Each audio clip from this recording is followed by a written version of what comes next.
What is up, everybody? RandomRandomMan here, bringing you my review for the controversial and highly anticipated Joker. Based on the DC Comics character of the same name, the plot of this psychological drama basically follows Arthur Fleck, played by Joaquin Phoenix, a failed stand-up comedian who turns to a life of crime and chaos in Gotham City in 1981.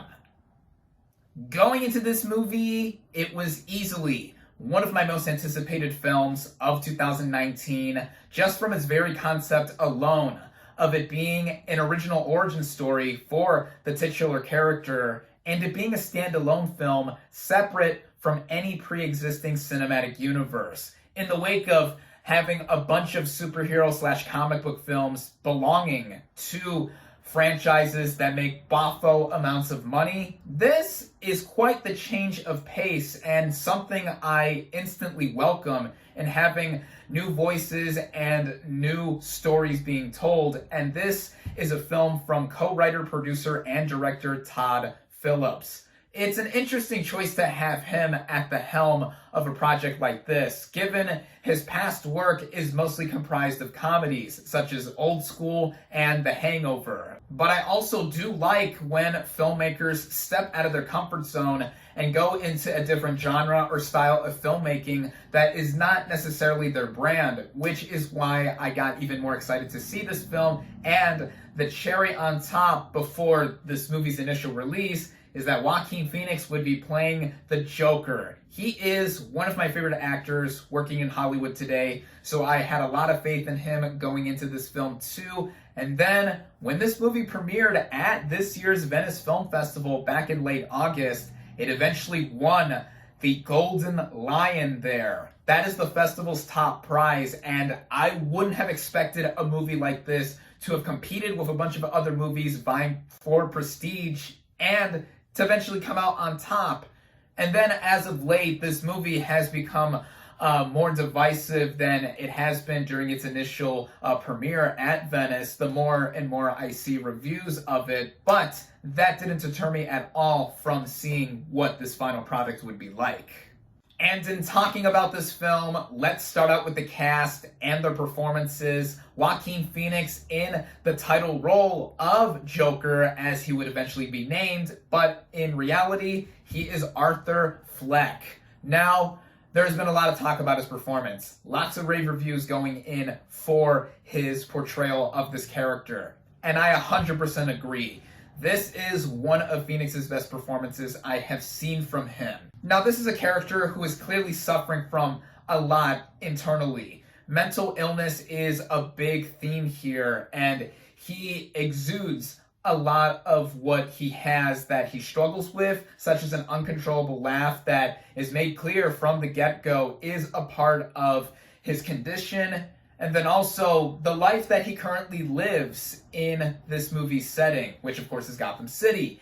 And this movie has gotten a lot of attention, not just for this being a different kind of comic book film, but also in the portrayal and execution of Arthur Fleck as a character. On the performance side, Phoenix does an incomparable job. And I'm not going to go and compare him to other past iterations of the Joker because, as the actor himself has said, he didn't try to model himself after any previous version of the Joker. He also didn't want to make the character easily identifiable, which is what I would say in response to all the recent controversy surrounding this film, but there's a lot more to go into with that later on. But on the performance side alone for Phoenix, as I said, he does a phenomenal job here. Oscar consideration? Well, there's a lot going into it, and there are quite a few other leading male performances this year that I do love a lot as well, but he is certainly in the conversation, at least in my opinion.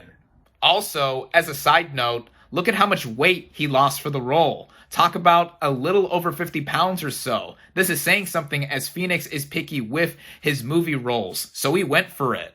Now, there are quite a few notable players in the supporting cast, such as Robert De Niro as Murray Franklin, the host of a popular talk show that Fleck idolizes, which is clear inspiration from past Martin Scorsese films, such as The King of Comedy, which I will mention later on, as well as some other influences. And here with De Niro's performance, he is really committed to this role, like playing it sort of how he portrayed his own character Pumpkin in the King of Comedy film, and with a lot of himself being parlayed onto Phoenix's character. And here I thought he did more than a solid job. There's also Zazie Beetz as Sophie, the single mother and neighbor to Joaquin Phoenix's Arthur. And I thought that for the screen time that she had, she's not in this a whole lot. She did a solid job. And then Frances Conroy as Penny Fleck, Arthur's mom. She did a noteworthy job here as well with how her character is in relation to Arthur. Their chemistry here is great, and with what she contributes to the rest of the film. So everyone here in the cast does an outstanding job, but of course, the star of the show is the Clown Prince of Crime himself, Joaquin Phoenix as Arthur Fleck. The writing of this film from Todd Phillips and Scott Silver makes it clear that this is a different kind of portrayal of the Joker. Yes, I just called him the Clown Prince of Crime a few seconds ago, mainly because that's one of his various nicknames that he is known as, but from the get-go of this film, this is a clear character study on Arthur Fleck and who he is and what slowly drives him more and more mad as the movie progresses. This is akin to a lot of psychological films that we have seen over the years and across more decades in film, like Martin Scorsese's Taxi Driver, with it being a clear window into the mind of Robert De Niro's Travis Bickle. And I already mentioned The King of Comedy as well, with Robert De Niro's own character, Pumpkin, in that film too. And a lot of elements are borrowed from those movies to be infused into Joker. I would actually describe this movie as being one part Taxi Driver, one part roots of the comic book that the Joker has appeared in across many storylines, with The King of Comedy sprinkled all over.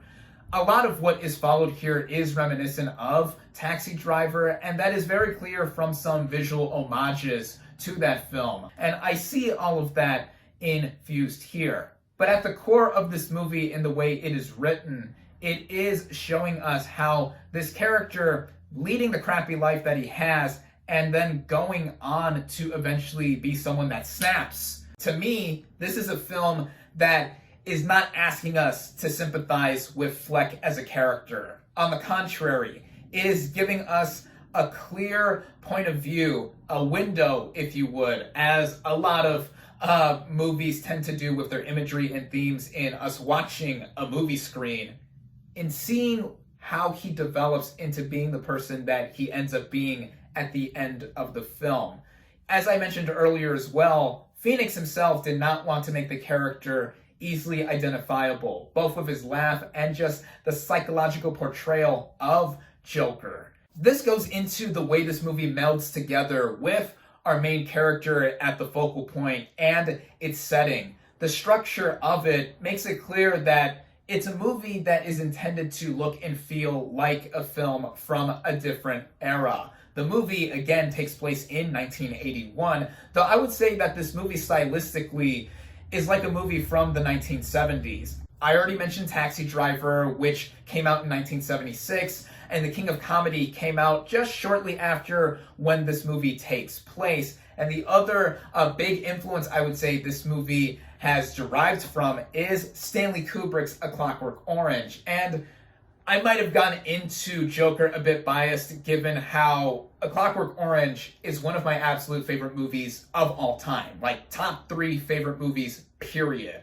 And with that, I saw a lot of the execution of Joker feeling like A Clockwork Orange or Kubrick-esque too, on top of its already clear Scorsese influences, as, again, we are seeing a character slowly and increasingly get more and more unhinged as it progresses, but it never veers, I think, to the point of being tasteless, because it is showing us somebody suffering with mental illness And in this kind of setting with its comic book roots, that isn't to say that this movie doesn't go there with its content when the movie warrants it through its plot and the development of Arthur as a character. As yes, there are moments of visual gratuity and graphic violence on display, but I think it supplements the direction that Todd Phillips was masterfully going for, in my opinion. Compared to other works I've seen of his from the past, I think this is easily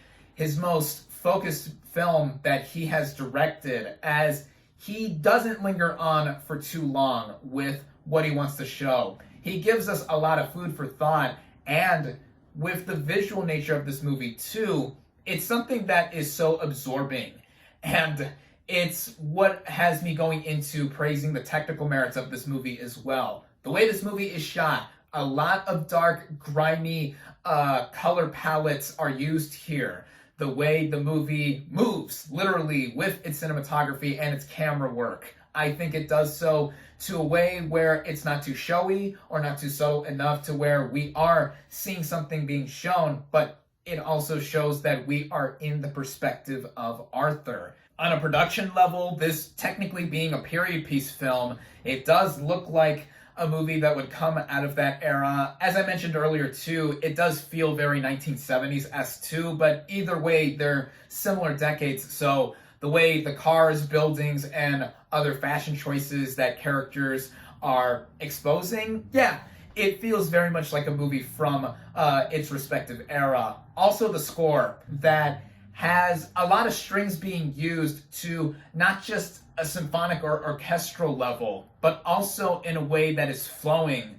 to where we specifically do get an idea of how Arthur is functioning up here to a mental degree, and just the way the movie literally moves throughout its pace, which I should mention runs at just under 2 hours, and I think it's just about perfect. I gotta say that from sitting here and thinking about this movie more and more, and displaying my thoughts before you all as this is all going, there really isn't much about this movie that I can personally take issue with on a filmmaking level. This isn't a perfect movie in my opinion though, and I will say that the few issues I had with this movie did have to do with some of the balancing of its influences. I was never necessarily that bothered by how much of Taxi Driver and The King of Comedy, A Clockwork Orange, and a bunch of other stuff was in here.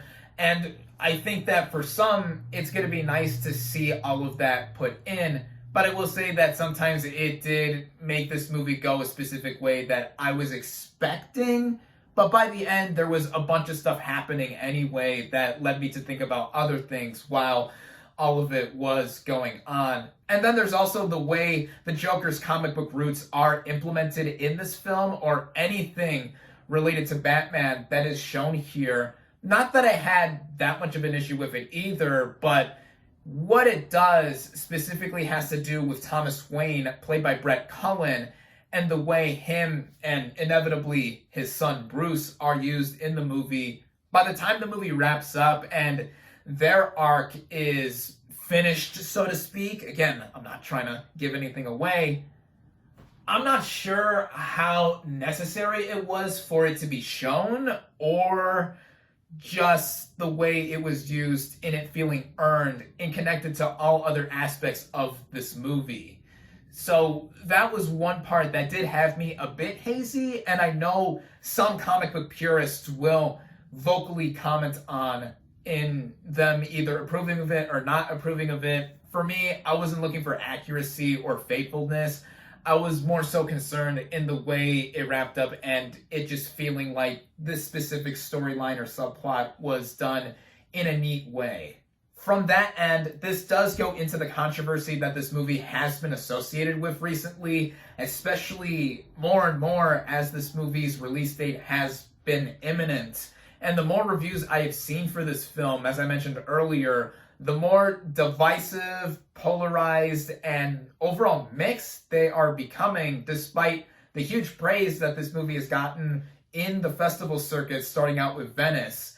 And of course, that didn't influence my opinion at all with this movie, because if you couldn't already tell, I love this movie. But the points of controversy I'm talking about having to do with the uprising of violence and the overall fear that this movie may strike up something akin to what happened back in 2012 when The Dark Knight Rises was showing at a theater in Aurora, Colorado, and did lead to a shooting where many lives were taken and wounded. In some regard, I do see some of the fear in how people may think that this movie will spark up something because of what this movie encompasses as a whole. Decades ago, when A Clockwork Orange first premiered in the UK, there were a series of copycat crimes that did lead to a lot of outrage, with this movie already having been controversial with its content and its original source material. And Stanley Kubrick had to personally pull the movie out of theaters there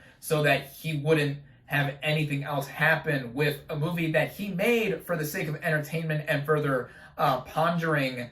But at the same time, as I mentioned so extensively before, I don't think this movie promotes violence or incites anything that it doesn't want to have us think about across its just under 2-hour running time, because it is a character study. It is very psychological. The themes rampant throughout, such as anti-altruism and the psychology with how pressing it is for a character like Arthur, it's something that is meant to make us think on top of entertaining us. And there is going to be more talk about this movie, surely. And I think that when all of it dies down eventually in the near future, I think that more people are going to look back and see the layers that the movie has, and what I could very well see being considered to be one of the best comic book movies ever made. Do I immediately share that sentiment right now? Well, yes, obviously, as I have talked up this movie to praiseworthy heights. Is it necessarily one of my absolute favorite comic book movies or comic book inspired films ever? Well, I have to further look into that, as there are so many of these movies released nowadays, but we haven't had one quite like this. If you know me personally, then you would know that The Dark Knight, also prominently featuring the Joker, is one of my top 3 absolute favorite movies of all time.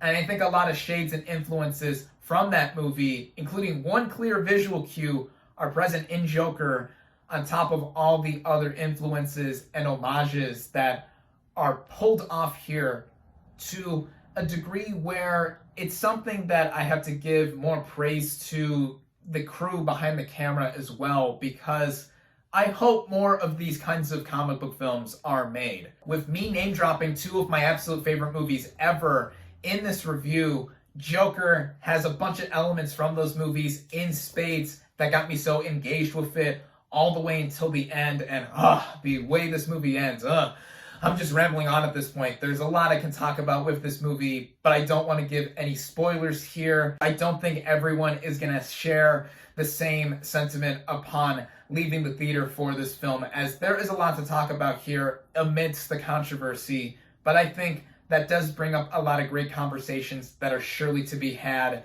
in the near future. This is one of my favorite movies of the year thus far. I highly recommend it. My final verdict for Joker is 4.5 out of 5 stars.